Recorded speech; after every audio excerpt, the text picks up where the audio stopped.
All right, it's 7:15 right now, 16. Americans are in a lot of debt for credit cards alone.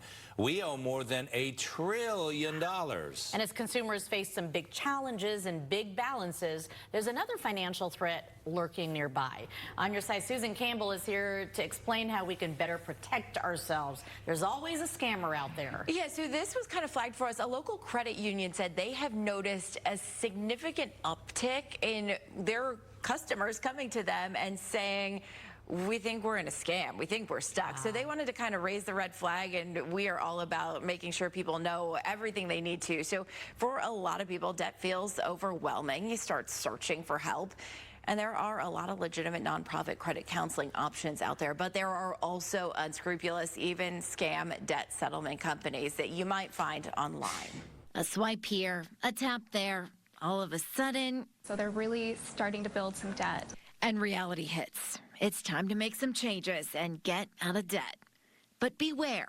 So we're seeing a lot of debt settlement scams. Elizabeth Krigbaum is the Assistant Vice President of Training and Development at Copper State Credit Union.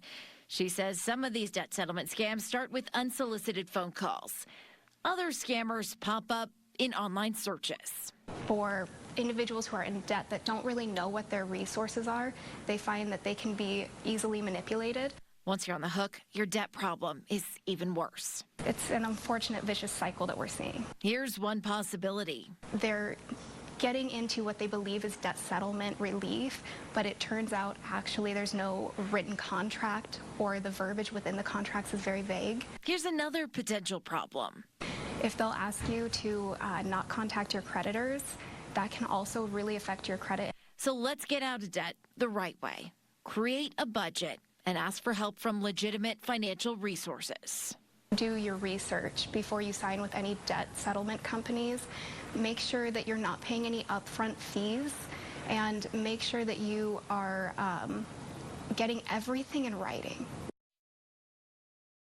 To help you get a full picture of your debt, you can pull your credit reports at annualcreditreport.com. You can get free weekly online credit reports from Equifax, Experian, and TransUnion. That's going to give you a little bit of a picture of what you're actually looking at, especially if you've never really started this process. Credit unions, your banks, they're also going to be really good resources. All of these banks and credit unions have recommendations on who to go to for legitimate help. If you want to consolidate loans, that's an option. They're going to be able to point you to the right place without you doing a random Google search and getting the top hit that might or might not be somebody who's really there to help. Yeah, talk to a person live, right? Especially maybe for our older viewers who aren't as savvy on the tech side. Just talk to somebody. Absolutely. We have whole lists of resources at those banks. You already trust them with your money. Yeah. Continue to do that. Great a lot advice. of us have been there, that's for sure. Thank you, Susan.